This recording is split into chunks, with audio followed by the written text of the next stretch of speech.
Shalom, saudaraku. Puji Tuhan. Kembali kita akan sama-sama belajar dari apa yang Tuhan mau bagi kehidupan kita ini. Saudara, bulan lalu tema kita adalah komunikasi dengan pengampunan. Sudah ngampuni semua? Sudah ngampuni belum? Komunikasi dengan pengampunan. Sehingga komunikasinya itu nyetet, ketemu, damai, enak gitu saudaraku ya. Kalau komunikasinya damai, enak, terjadi keakraban semuanya. Akrab bukan pura-pura, tapi keakraban yang luar dalam. Artinya dari hati sampai ke penampilan semua kita jadi akrab. Nah, bulan ini saya mengawali minggu pertama gitu ya. Temanya adalah menghindari fitnah. Menghindari fitnah dan kata-kata yang sia-sia. Siapa yang suka ngomong yang nggak ono manfaatnya? Enak ya, ndablus, cerita ngalor ngidul, itu rasanya tanpa beban. Kita bisa enteng gitu ya. Betul? Katanya sih kongko-kongko gitu ya. Wah, ngalor ngidul, ngetan ngulon cerita. Nah, temanya bulan ini adalah menghindari kata-kata fitnah, menghindari fitnah dan kata-kata yang sia-sia. Menghindari fitnah dan perkataan yang sia-sia. Saya ngambil judulnya adalah perkataan yang bermanfaat. Lek ngomong sing ono maksude. Kalau ngomong yang ada manfaatnya, yang ada gunanya, ada faedahnya, khususnya dalam pertumbuhan iman, saudaraku ya. Ngomong yang ada manfaatnya. Jadi ojo ngedablus terus. Ya, kalau ngedablus terus itu repot. Nah, Anda bisa lihat karena Amsal 10 ayat yang ke-19. Amsal 10 ayat yang ke-19. Dibaca aja ini, 2 ayat ini awal. Mana tadi itu? Ya. Amsal 10 ayat 19 dan Amsal 25 ayat yang ke-11. Amsal 10 ayat yang ke-19. Di dalam banyak bicara pasti ada pelanggaran, tetapi siapa yang menahan bibirnya berakal budi. Ya. Dalam banyak bicara, kalau kebanyakan gedablus, saudaraku ya, kalau kebanyakan ngomong yang tidak ada manfaatnya, pasti kesleot, kepleset, ada aja terjadi pelanggaran-pelanggaran, sehingga bukan saja pelanggaran, karena pelanggaran ini mendatangkan dosa. Bukan hanya pelanggaran yang mendatangkan dosa, itu terhadap Tuhan, tapi pelanggaran-pelanggaran ini juga terjadi dan mengakibatkan perselisihan, percekcokan, kesalahpahaman. Makanya ada pepatah ngomong silent is golden. Kalau diem itu, kalau enggak banyak ngomong itu seperti emas. Siapa yang suka ngoceh di sini? Wah, kalau sudah ngoceh enggak kena dindekno, Gak iso mandek. Padahal ayat jelas ngomong apa? dalam banyak bicara akan terjadi pelanggaran. Tapi siapa yang menahan lidahnya? Empeten arep ngomong itu menomo jadi gak bisa ngomong lah airnya keluar semua gitu ya. Jadi dalam banyak dalam banyak bicara terjadi banyak pelanggaran. Tapi orang yang menahan lidahnya, dia berakal budi, ya. Dia berakal budi. Kemudian lanjut, itu sebabnya katakan ayat Amsal 25 ayat 11. Perkataan yang diucapkan tepat pada waktunya adalah seperti buah apel emas di pinggan perak. Ya, kalau silent is golden ini lebih perkataan yang tepat pada waktunya. Ya, perkataan tentu saja ada maknanya, ada tujuan omongnya, ada ya ini manfaatnya itu apa? Seperti apel, ya seperti apa? Buah apel emas. Emas berharga di wadah, di pinggan perak. Jadi ayo saudaraku, kalau bulan lalu kita sudah belajar komunikasi dalam pengampunan, lah setelah terjadi pengampunan seorang dengan yang lain ramah tamah. Betul sudah ramah tamah? Atau sih gerundel-gerundel saudaraku ya. Kalau sudah ramah tamah dijaga akraban, akornya, ramahnya dijaga. Dengan apa? Mulut ini dijaga. Ngomongnya hati-hati. Setuju? Ayo ngomong hati-hati. Ngomong, ayo kita ucapkan. Kalau ngomong yang hati-hati. Kalau ngomong yang hati-hati. Setuju? Ayo siapa yang enggak pernah tersinggung? Yang enggak pernah aja, yang enggak pernah tersinggung karena keperucutan omongi koncone. Siapa enggak pernah? Terus siapa pernah?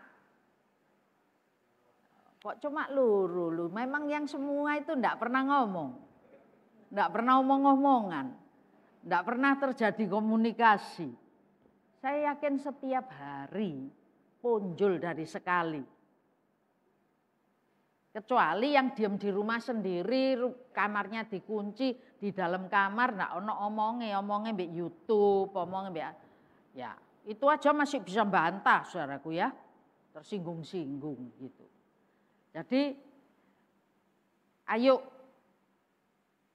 yang pertama banyak bicara, banyak pelanggaran. Yang kedua berkata-kata tepat pada waktunya. Nah, lalu kita masuk ke bagian lanjut.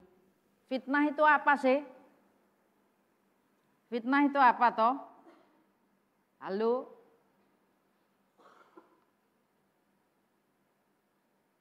Apa fitnah itu? Fitnah itu perkataan bohong.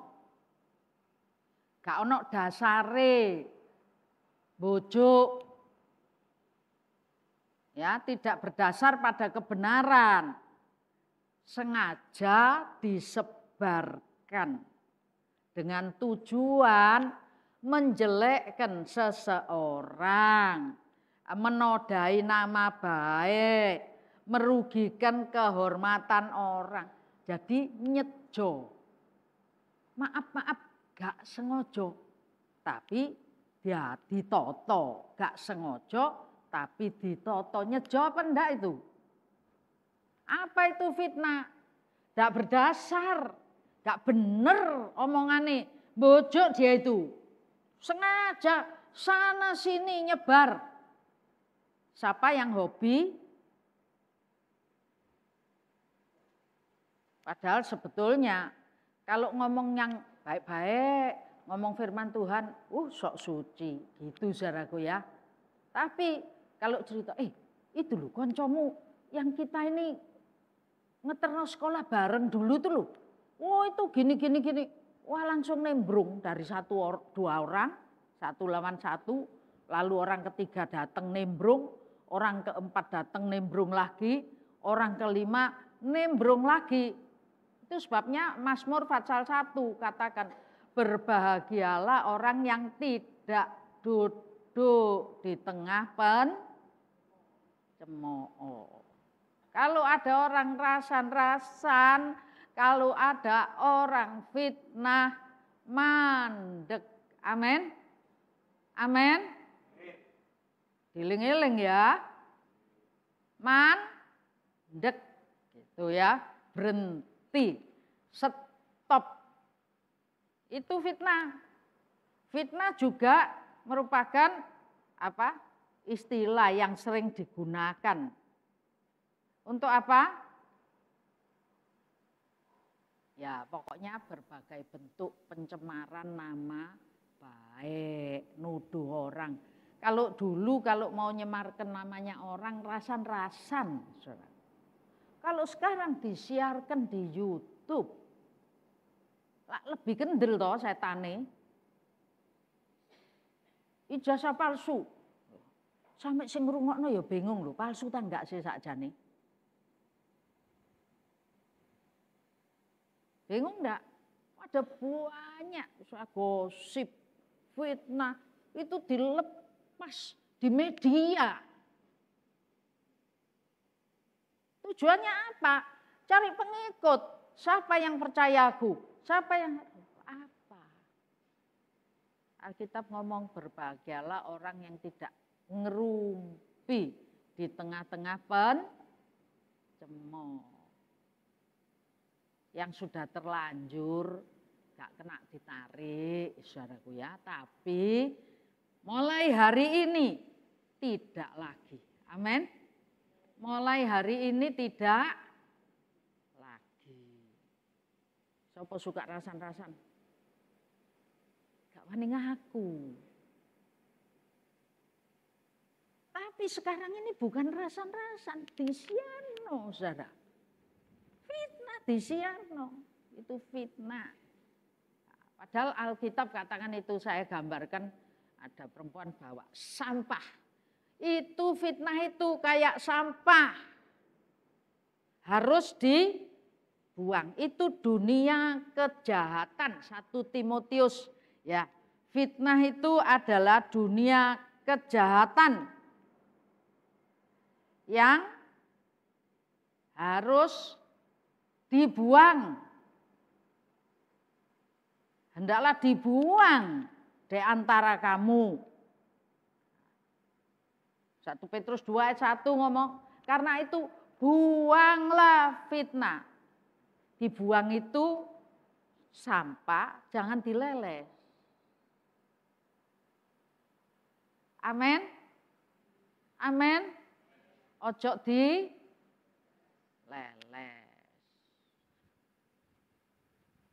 Ada teman saya 2 bulan lalu barangkali beli coklat di Bilka. Seneng, cilik-cilik gini.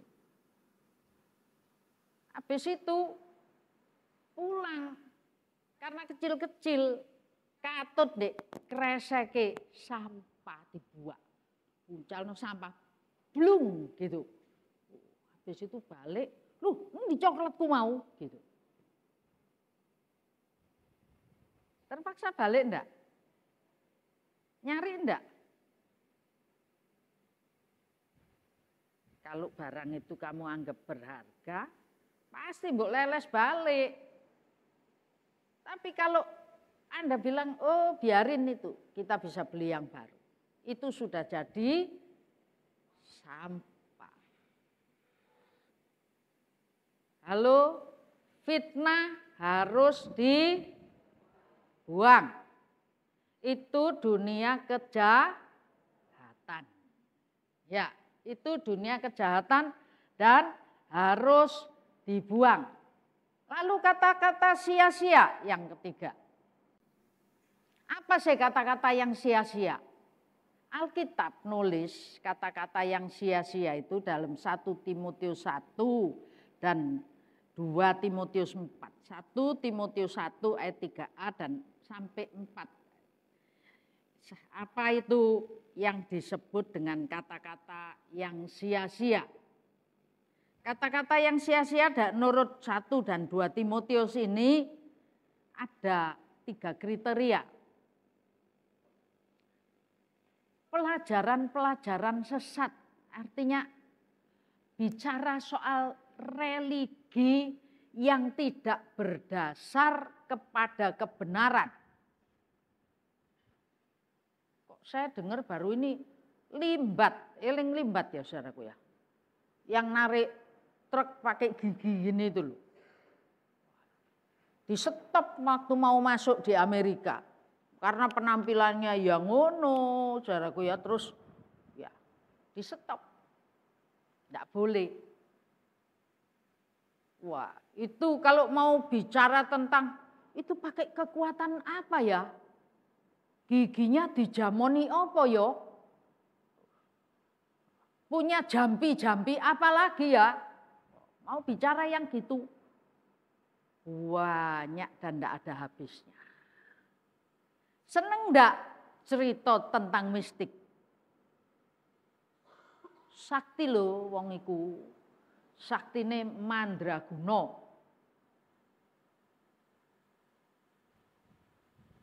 Di Madura tuh lho. Deket Bangkalan ono sumur welute putih. Wah, sakti di puarane wah berbondong-bondong orang dari mana-mana. Datang lihat sumur itu, suwe-suwe sing duwe omah tarik duit. Kalau mau lihat welut putih bayar. Gitu saya. Lumayan untuk duit. Ada banyak kategori perkataan yang apa? Sia-sia. Berguna untuk kita itu apa manfaatnya? Apa manfaatnya untuk kita? Kalau tidak ada manfaatnya untuk kita, tidak ada manfaatnya untuk pertumbuhan iman kita, itu dibuang. Amin. Itu sia-sia, ngenteni waktu. Nah, perkataan sia-sia ini termasuk juga dongeng. Kecil saya itu kalau mbah saya dari Telungagung datang, wah tak tunggoni terus saudaraku ya. Isu awan sore tak tunggoni. Mamaku repot, mbahku lah gak repot. Gitu ya. Apa yang tujuannya? Ayo cerita. Suruh cerita dongeng. Wah lek wis ngrungokno dongeng. Senenge ndak karuan. Itu anak kecil dulu. Nek sampai sekarang ya seneng saudaraku. Kupingku. Itu Shaolin Si. Wah, cerita mulai apanya pendekarnya sampai apanya. Kalau cerita silat biasanya berapa seri ya? Ono sing 30 lebih. Ono 40 lebih. Seri 1 turun ke yang lain. Wah, males baca ono sing nyeritani cek enake saudara ya. Dongeng itu dibuang, wis gak usah dongeng-dongengan, gak wayahe. Zamannya dunia itu lebih cepet. Ini China lagi buat apa? Alat yang dari Surabaya Jakarta itu cuma hitungan sekian gak sampai 1 menit, sekian detik. Sedang diproses. Jadi kata-kata yang tidak ada gunanya, ya, ajaran-ajaran sesat, kata-kata cerita mistik. Ojo digedek-gedekno ya. Ono wong cerita mistik dibesar-besarkan saudaraku. Sampai jadi koyok saktine bukan main. Lalu dongeng. Terus ditambah lagi silsilah yang tidak berkeputusan. Itu dikatakan nggarai gegeran. Nanti akhirnya kalau cerita itu banyak-banyak, eker-ekeran. Seneng eker-ekeran. Saya pasti belum ngomong ini. Kata-kata fitnah itu ada kata-kata yang menusuk sekali. Ada kata-kata yang halus tapi seperti mentega. Banyak kriterianya. Tapi yang jenisnya fitnah dan kata-kata sia-sia harus buang. Sampah ya. Sampah. Lanjut ya.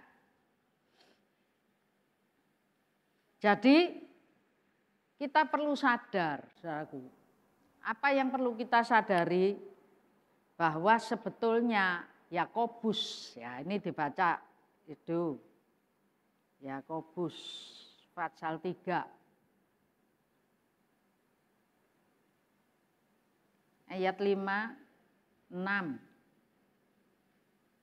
5 dan 6. Yakobus pasal 3 ayat 5 dan ayat 6. Yakobus 3 ayat 5 dan 6.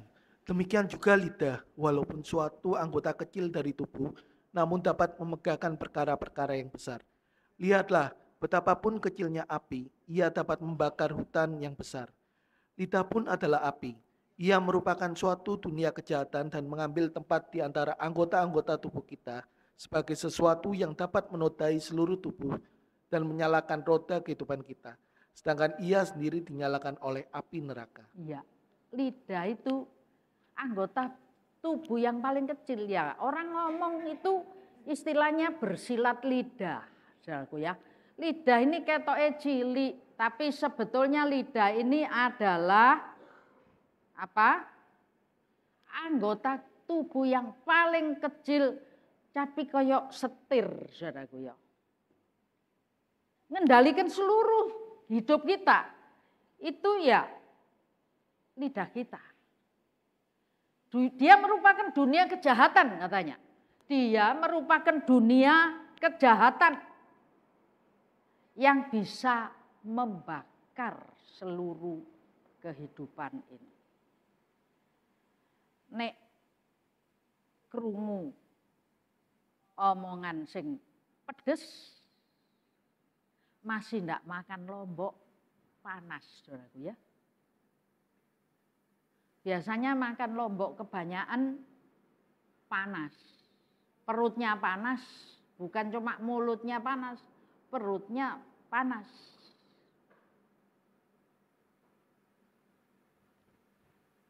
Tapi lidah ini masih ndak makan lombok.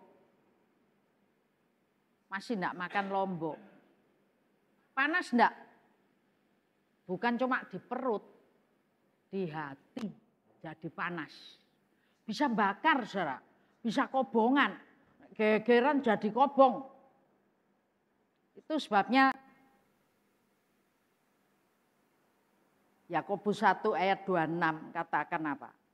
Jika ada orang menganggap dirinya beribadah, tapi tidak dapat mengekang lidahnya, ia menipu diri sendiri dan sia-sia ibadahnya.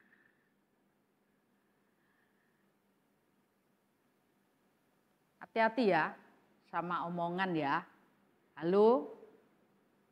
Hati-hati dengan kata-kata.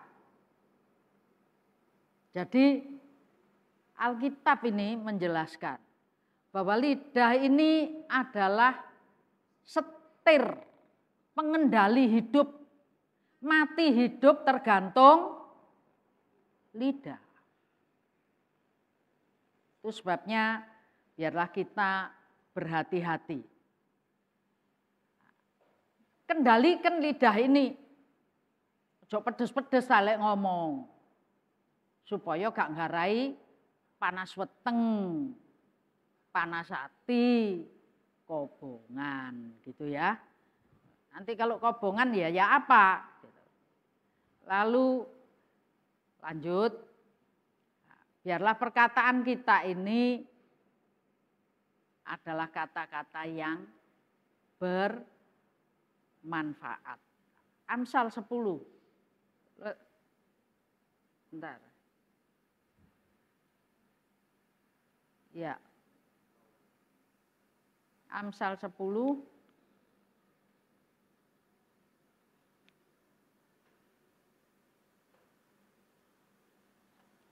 Ya.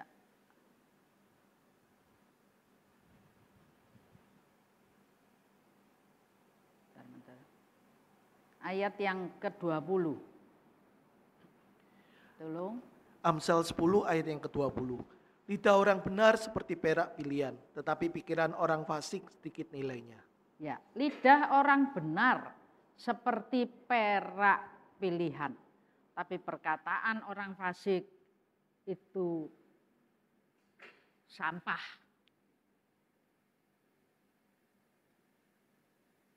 Jadi, saudaraku, itu sebabnya Alkitab menuliskan Yakobus 1 ayat 19, biarlah setiap orang ingat, Yakobus 1 ayat yang ke-19, setiap orang hendaknya ingat.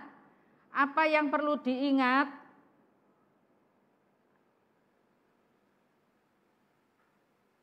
Ayo diwoco bareng. Wabe boco. Yakobus 1 ayat 19. Sudah dapat? 3, 2, 1. Hai saudara-saudara yang kekasih, ingatlah hal ini. Setiap orang hendaklah cepat untuk mendengar, tapi lambat untuk berkata-kata, dan juga lambat untuk marah. Setiap ingat satu perkara. Setiap orang cepat dengar, tapi lambat ngomong. Itu sebabnya Tuhan kasih kita 2 telinga, 1 mulut. Artinya porsinya separuh. Kalau dengernya 2, maka ngomongnya maksimal 1. Mulut kalau mangap ngomong, tapi kalau mulutnya mingkem ya ndak ngomong. Artinya telinga ndak pernah mingkem, saudaraku ya. Buka terus. Artinya boleh dengar sebanyak-banyaknya, tapi berkata paling sedikit. Mengapa? Karena dari pendengaran ini timbul iman. Banyak mendengar, sedikit berkata-kata. Nah, Roma pasal 10 ayat 17 katakan, orang yang banyak mendengar. Mendengar apa? Mendengar, ya ojo ngrungokno sing macem-macem, katanya duduk di tengah orang ngerumpi. Tidak boleh. Berbahagialah orang yang tidak duduk di tengah pencemooh. Artinya di tengah pencemooh, bondone apa? Kuping, saudaraku ya. Terus mulutnya melok-melok, tapi ngomong, oh mulutnya tidak boleh ikut ngomong. Kupingnya boleh dengar sebanyak-banyaknya. Tapi Roma ini ngomong, mendengar apa yang diizinkan. Mendengar firman. Banyak dengar firman. Tapi sak jujure dengar firman banyak enak enggak ya? Kalau lihat YouTube, kalau lihat TikTok, ngerumpi, ngomong rasanya dirungokno sampai entek. Apalagi kalau promo makanan. Iki kok gak metu-metu alamate sih. Endi dodol pangsit mie enak iki. Ngomongnya tok dodol enak. Endi tuku ndek endi iki. Anda nunggu sampai selesai alamatnya enggak? Ada yang nunggu selesai alamatnya. Ada yang nunggu regone piro dirungokno sampai santai. Sing gawe TikTok, TikTokere ya jarak. Regone keri, alamate keri, pamere dhisik sing akeh gitu. Akhirnya banyak mendengar, tapi mendengar yang sia-sia. Padahal harusnya mendengar apa? Mendengar firman. Supaya apa? Orang yang banyak dengar firman, imannya dibangkitkan. Tumbuh iman. Imannya jadi bertumbuh. Mendengar apa? Mendengar firman. Firman iman datangnya dari mana? Ngrungono orang ngerumpi. Enggak, saudaraku. Iman datang dari mendengar. Mendengar apa? Mendengar firman. Saya tanya Anda. Bisa dengar suara Tuhan? Hei. Bisa dengar suara Tuhan? Bu, suara Tuhan tuh audible apa enggak? Ya tergantung kadang. Tuhan bukan orang yang butuh ngomong, "Woi," gitu enggak pakai. Tahu-tahu di hatimu terbersit ada suara. Anda bisa nangkep enggak itu suara Tuhan atau suara setan? Bisa nangkep enggak? Saya ingin tunjukkan Allah kita adalah Allah yang berbicara. Kalau Anda dan saya sampai tidak pernah dengar bicaranya Tuhan, kebangetan, saudara. Ayo dibuka, lanjut ini bawahnya. Ya, Allah kita, bawahnya, Allah kita adalah Tuhan Allah, adalah Tuhan yang berbicara. Maka berfirmanlah Tuhan. Betul? Kepada Abraham, Tuhan, maka berfirmanlah Tuhan. Keluar kamu, lihat bintang di langit, pasir di tepi pantai. Seperti itulah nanti keturunanmu. Sampai umur 100 gurung duwe anak. Iki aku krungon-krungonen, apa tenan gitu. Krungon-krungonen apa tenan? Loh tenan saudaraku, Tuhan adalah Allah yang berbicara. Saya ambil ayat 1-2 ayat untuk Ibrani. Tolong Edo dari Fatsal 1 ayat 1 sampai ayat yang ketiga. Ibrani 1 ayat 1 sampai yang ketiga. Setelah pada zaman dahulu Allah berulang kali dan dalam berbagai cara berbicara kepada nenek moyang kita dengan perantara nabi-nabi, pada zaman akhir ini Ia telah berbicara kepada kita dengan perantaraan anaknya, yang telah Ia tetapkan sebagai yang berhak menerima segala yang ada. Oleh Dia Allah telah menjadikan alam semesta. Ia adalah cahaya kemuliaan Allah dan gambar wujud Allah, dan menopang segala yang ada dengan firman-Nya yang penuh kekuasaan.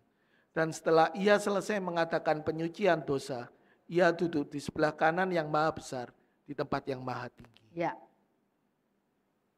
Anda lek maca iki kaya gak ono artine ya. Ayat 1 coba. Setelah pada zaman dulu, zaman biyen, Allah berulang kali dalam berbagai cara. Secara garis bawahi ini. Allah berulang kali dengan berbagai macam cara Ia berbicara. Betul? Ia berbicara kepada nenek moyang kita dengan perantaraan nabi-nabi. Tapi dikatakan di atasnya dengan berbagai macam. Artinya sejak Adam Hawa jatuh dalam dosa, putus komunikasi. Allah ini tidak tega membiarkan Adam Hawa urip tanpa firman. Hidup tanpa petunjuk. Firman-Mu adalah, apa lanjutnya? Bungkusnya Alkitab. pelita bagi apa? Dan terang bagi jalanku. Pelita bagi kakiku dan terang bagi jalanku. Ini kalau mau dibahas khusus. Makanya di ayat 3-nya, ia adalah cahaya kemuliaan Allah. Terang. Firman itu membawa terang. Firman itu menerangi mata rohani kita. Firman itu menerangi hati nurani kita yang gelap. Hati nurani kalau peteng, kalau gelap, itu ndak roh salah, ndak roh bener, saudaraku. Repot. Ia adalah cahaya kemuliaan Allah. Yang ingin saya tekankan, Allah berbicara lewat nabi-nabinya. Dalam kitab Mazmur dikatakan, hari berganti hari. Pergantian hari itu juga menceritakan, juga berbicara tentang kebesaran tangan yang menciptakannya. Amin. Anda lihat isu, nah itu kasarnya, Anda kalau lihat pagi, seiso melek isu ya. Seiso toh? Iso ini kok. Ya. Anda lihat pagi, harusnya Anda langsung tersungkur. Ngucap syukur. Tuhan, masih ada hari ini. Aku masih lihat karya tangan Allah yang dahsyat. Itu langit berbicara, menceritakan tentang cerita-cerita penciptaan dan kebesaran tangan Allah kita. Ojo melek isu. Ngutang nang sapa ya dina iki? Mangan apa ya? Dulu kan ada guyonan saudaraku. Makan apa? Lalu lama-lama siapa yang dimakan? Enggak, melek pagi itu harus tahu bahwa langit sedang bercerita, mengumandangkan kepada kita. Ini loh Tuhan berkemurahan. Kamu dikasih hari ini kamu masih menyaksikan betapa besar dan dahsyatnya Allah kita. Amin. Kemurahannya besar. Betul? Ada nyanyi itu? Besar, kemurahannya besar. Melek. Saya ingat almarhum tantenya Edo enggak datang hari ini. Almarhum Ibu Shelly. Waktu sakit itu bilang, aku iki lek bengi turu mikir. Besok iku sik ndelok, sik iso melek ndelok matahari. Itu orang yang sakit gitu. Tapi tidak sakit pun ya harus mikir. Bahwa kalau ada hari ini kita buka mata, kita lihat ciptaan Tuhan. Kemurahan Tuhan yang besar masih terjadi dalam hidup kita. Amin. Tuhan berbicara lewat langit, lewat bumi, lewat matahari terbit, lewat matahari terbenam. Tuhan berbicara kepada kita. Ngomong gak tahu ngrungokno suara Tuhan. Ngenteni dibengok, hei gitu. Jantungan mati, saudara. Anda harus tahu, ini loh, Anda lihat terang, lihat siang. Itu karena Tuhan ngomong, ini ciptaanku. Nikmati hidupmu. Karena aku mempersiapkannya lengkap buat kamu semua. Amin. Amin. Ojo ngomong gak duwe apa-apa. Bumi ini loh disiapkan buat kita.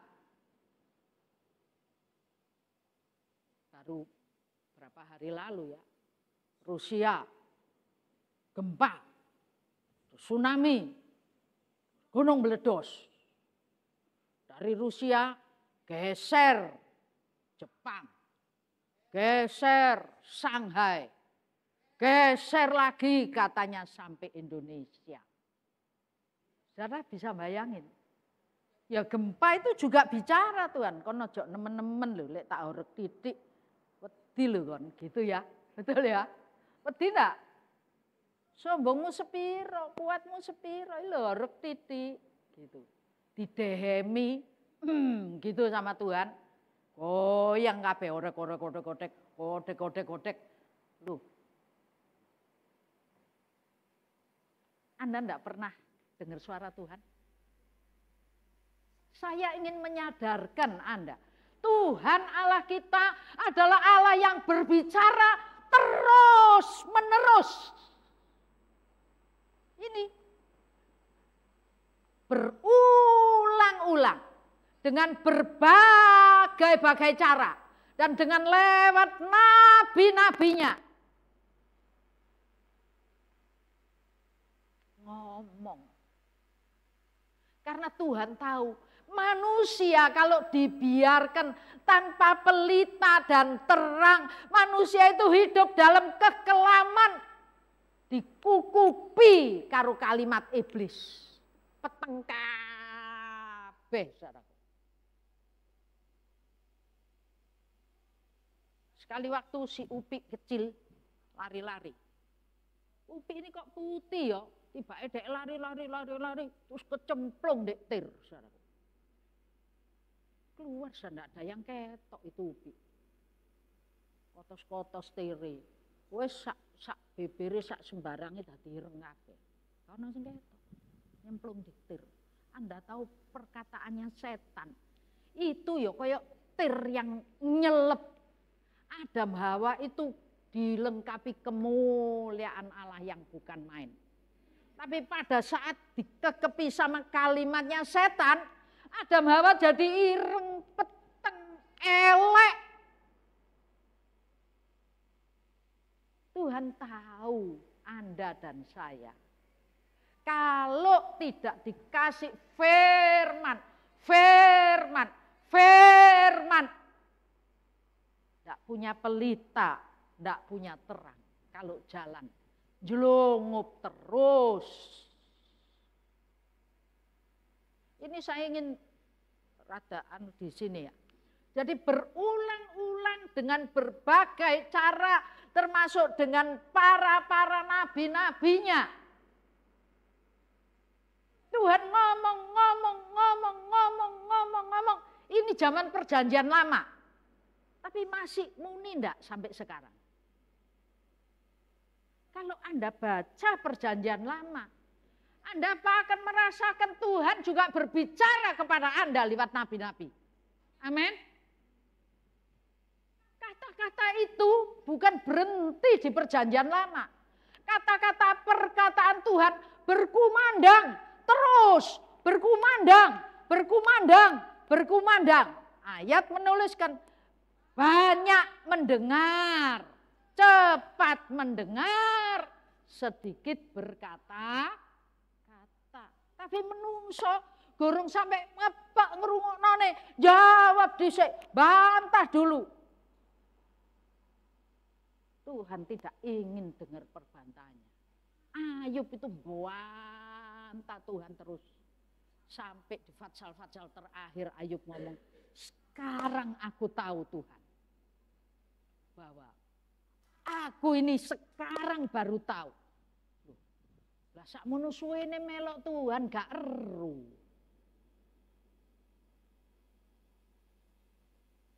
Zaman perjanjian lama terus menerus sampai Maleaki firman terakhir. Lewat nabi-nabi terakhir. Lalu 400 tahun dunia gelap gulita tanpa firman. Waduh, tambah dodro. Tambah jahat.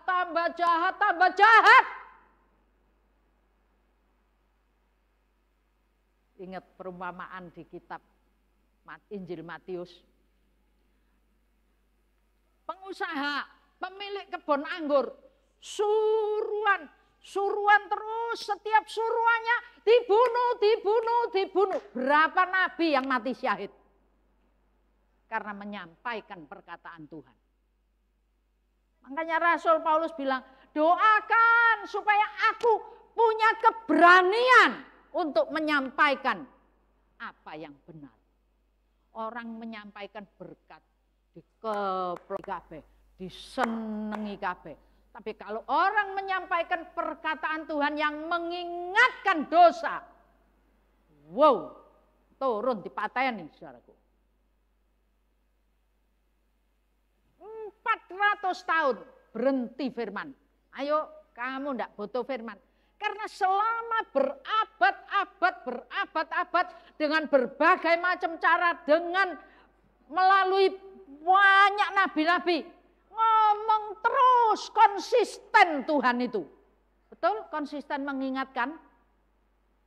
Anda datang ke gereja, saya yakin firman Tuhan itu adalah konsisten mengingatkan kita untuk tidak menyimpang ke kanan, tidak menyimpang ke kiri. Allah kita adalah Allah yang berbicara kepada kita. Amin. Dianggap gak tahu krungu, saudaraku. Bawa Quran, yang dikurei kuping ini, padahal kuping yang di dalam. Qurannya apa? Firman pengajaran. Kurei supaya keluar kotor-kotoran. Kalau kotoran itu keluar, engkau baru bisa dengar Tuhan berbicara kepadamu. Sedikit yang lanjutnya, ayat 2-nya. Lalu pada zaman akhir, betul ya? Lalu, ayo dibaca bareng ayat 2, Ibrani pasal 1 ayat 2. Ayo, 3, 2, 1. Maka pada zaman akhir ini ia telah berbicara kepada kita dengan perantaraan anaknya yang telah ia tetapkan sebagai yang berhak menerima segala yang ada. Oleh Dia Allah telah menjadikan alam semesta. Yang ingin saya garis bawahi dulu, ini bisa khotbah berhari-hari, saudaraku ya. Ibrani pasal 1 ayat 1 sampai 3 ini. Tapi saya hendak mengangkat pada zaman akhir Allah menyuruh anaknya. Siapa itu? Yesus Kristus. Dulu lewat nabi-nabi dipateni, terus terakhir lewat anaknya. Anak ahli waris daripada pemilik apa? Kebun anggur. Ya dipateni bisa. Mati enggak di kayu salib? Anaknya diutus ke bumi. Raja atas segala raja yang sudah diutus menjalankan misinya. Dia reinkarnasi, turun, masuk ke dalam bumi ini. Lahir yang tidak terbatas, lahir jadi yang terbatas. Yang mulia lahir jadi yang hina. Apa kurangnya? Saya gak dipercaya lagi, saya gak dirungokno lagi. Kebangetan loh. Turun ke dalam dunia. Dia tidak lahir sebagai raja. Dia lahir tidak di hotel, tidak di rumah sakit VIP. Dia lahir di kandang Bethlehem. Turunnya dia ke dalam bumi ini memberikan satu kalimat yang tidak pernah selesai dibicarakan. Aku, karena demikian aku mengasihi isi dunia ini. Aku mengutus anakku yang tunggal, supaya barang siapa percaya kepada dia, dia beroleh kehidupan yang kekal. Anak turun ke dalam bumi. Itu satu pembicaraan yang bukan main. Bukan cuma wujud kata-kata, tapi wujud real, wujud fakta. Dibunuh. Saudaraku, mari biarlah kita sadar.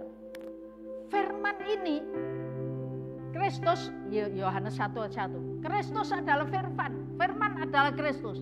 Dan firman inilah yang mendukung bumi ini. Anda tahu gantung-gantungnya bintang berputarnya bumi dirotasi, semua terjadi karena firman. Dan firman ini masih menahan perputaran kosmos yang ada. Dia pencipta segala-galanya. Bumi moro-moro nyelewat kemarin, Anda lihat di YouTube. Kereta api anjlok di Subang. Subang ini kok peristiwanya banyak banget ya. Kereta api anjlok. Saya ngomongnya tak ganti.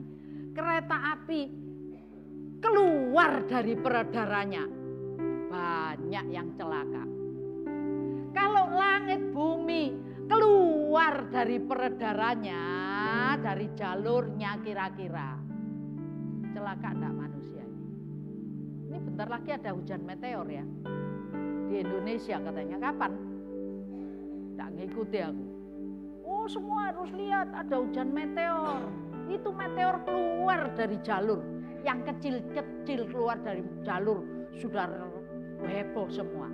Saya tanya, kalau bumi keluar dari peredaran, kalau bulan keluar dari peredaran, kalau matahari nyasar turun mepet ke bumi, habislah kita ini. Kenapa enggak muter, enggak keluar dari peredaran? Karena firman masih menahannya dengan kekuatan kekuasaannya, kuasa penciptaan dan aturan-aturan penciptaan itu masih berlaku sampai hari ini, sampai nanti diciptakannya bumi baru. Amin. Jangan ngomong Tuhan ndak firman urip nih ngene tengah-tengah firman kayak gini kok ngomong Tuhan ndak dengar. Tapi satu ayat Roma 10 ayat 16 itu.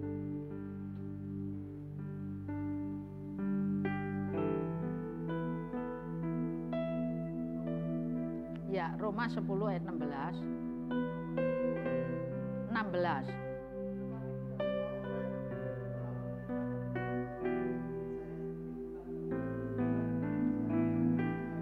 Pemerintahan kami. Ya, tidak semua orang percaya. Teori evolusi bilang manusia tidak dicipta, manusia itu ketek melungsungi terus dadi menungso. Anda mau diomong ketek melungsungi? Mau enggak? Halo? Itu teorinya gitu, ketek melungsungi. Nah, saya tanya, keteknya tekan ndi?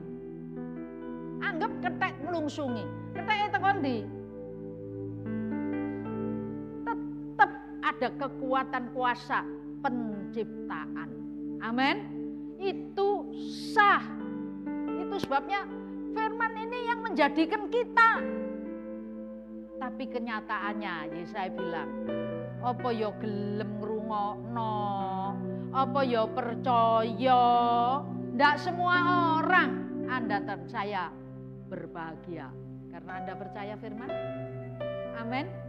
Anda percaya firman? Sekarang jangan bilang ndak pernah dengar firman ya. Ndak pernah dengar Tuhan omong ya. Semua kita setiap hari, setiap saat, setiap detik itu seperti menangkap pembicaraan Tuhan kepada kita semuanya. Ya.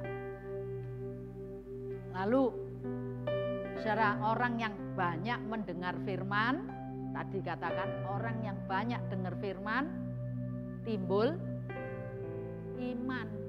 Kalau Anda melek moto bilang, waduh Allahku dahsyat, matahari terbit tepat waktunya. Allahku dahsyat, ada awan nutupi supaya aku gak kepanasan. Kalau tiap hari Anda bisa menyatakan kebesaran Tuhan seperti itu, imanmu tumbuh. Dan perkataanmu bukan perkataan yang sia-sia, tapi perkataan yang berfaedah. Perkataan yang menjadi berkat. Saya enggak nutut ya.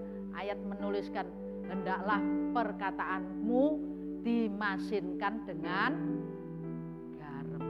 Jangan kata-kata yang sia-sia keluar dari mulutmu. Tapi biarlah engkau membangun seorang dengan yang lain. Ada ayat yang lain bilang, hendaklah perkataan Kristus tinggal dengan limpahnya di dalam hatimu. Sehingga ketemu satu orang, engkau kuatkan, ketemu orang lain, engkau menebar kasih. Ayat penutup aja itu dibaca ya. Kolose 3 ayat 16. Kolose 3 ayat yang ke-16. Hendaklah perkataan Kristus diam dengan segala kekayaannya di antara kamu, sehingga kamu dengan segala hikmat mengajar dan menegur seorang akan yang lain, dan sambil menyanyikan mazmur dan puji-pujian dan nyanyian rohani, kamu mengucap syukur kepada Allah di dalam hatimu. Amin. Ayo dibaca bareng ini. Baca bareng keras ya. Ayo 3, 2, 1.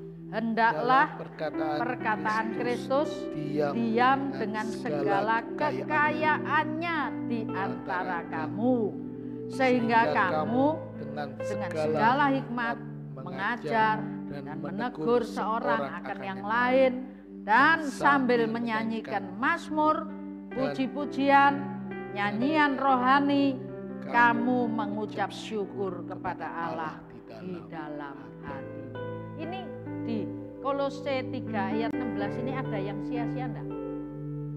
Ngajar, nasihati, mengucap syukur, mazmur, puji-pujian.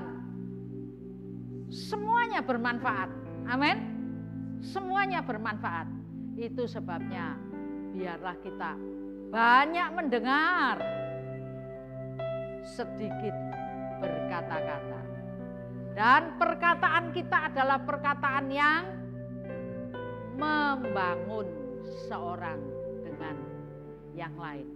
Hari ini di hadapan kita ada tubuh dan darah Kristus. Ini Tuhan berbicara, aku disalib loh. Deritaku sangat loh. Aku dianiaya, aku dicemeti, aku kesakitan. Bukan karena dosaku, tapi memikul dosa isi dunia. Biarlah ini jadi peringatan akan kita, supaya kita tetap ada komunikasi yang bagus.